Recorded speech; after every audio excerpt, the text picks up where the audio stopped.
Let us face, without panic, the reality of our times, the fact that atom bombs may someday be dropped on our cities. And let us prepare for survival, understanding the weapon that threatens us.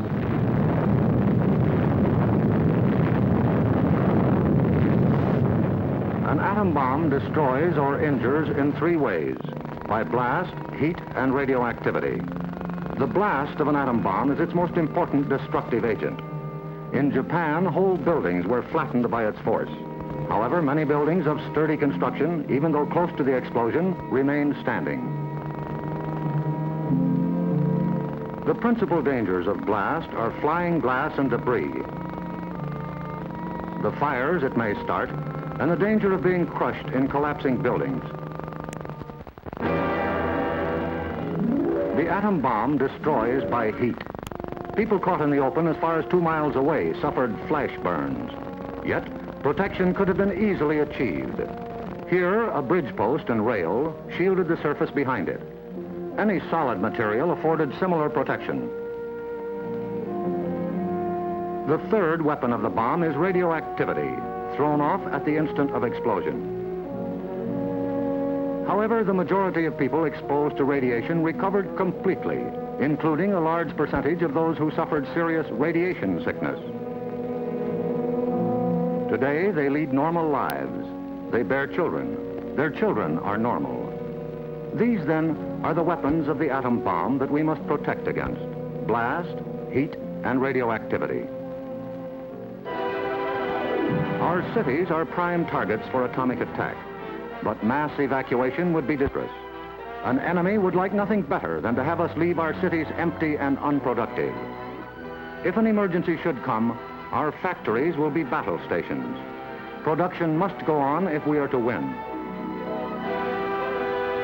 Our offices and homes will also be posts of duty, not to be deserted. With the knowledge of the first atomic explosions to guide us, our chances for survival will be far better than those of the people of Hiroshima and Nagasaki, if we act on our knowledge and are prepared. The first job is to look over your own home for shelter possibilities. If you live in a private home that is well built, the cellar is the safest place to be. The lower you get, the more barriers there are likely to be against blast, heat, and radioactivity. Select the basement wall nearest the probable target area of your city. If the house is blown over, it will most likely fall away from this wall.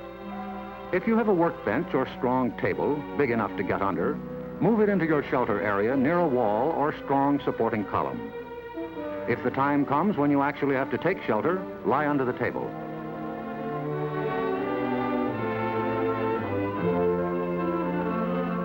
If you live in a home that has no basement, choose a shelter area without windows on the ground floor.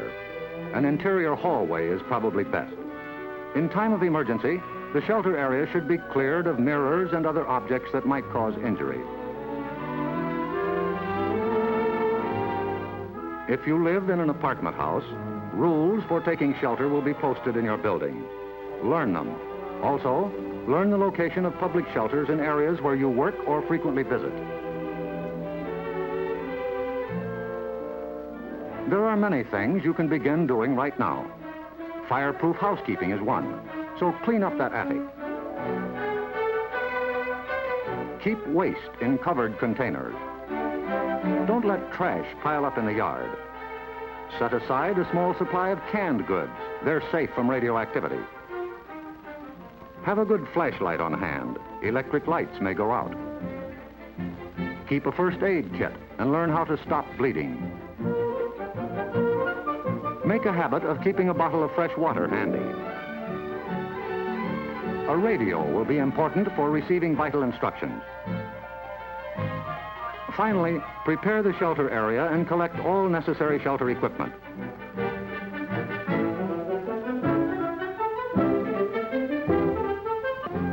In case of an actual raid or test drill, the alert will be a warbling siren blast lasting 3 minutes.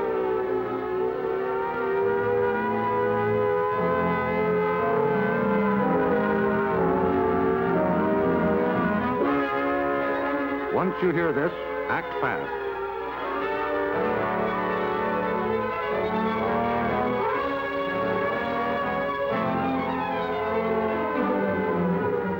down the shades or blinds and close the drapes against flying glass. Turn off the burners of your gas or electric stove. Disconnect any heating elements, such as electric irons, hot plates, or bathroom heaters.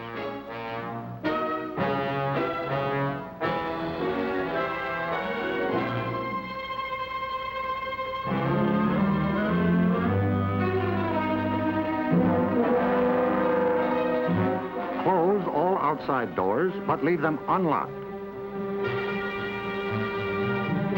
Turn off the gas or oil burners.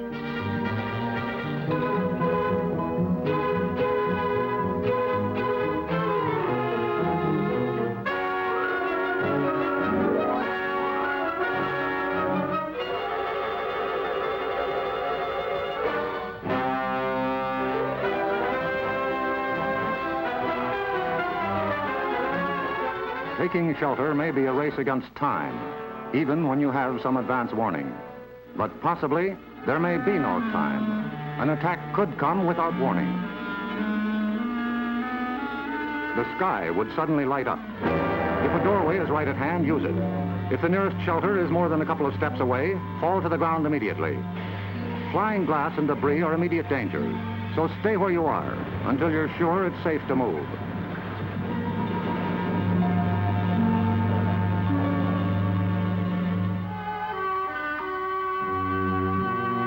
If you are at home when a surprise attack occurs, crawl beneath a table if it is very near, or drop to the floor with your back to the window.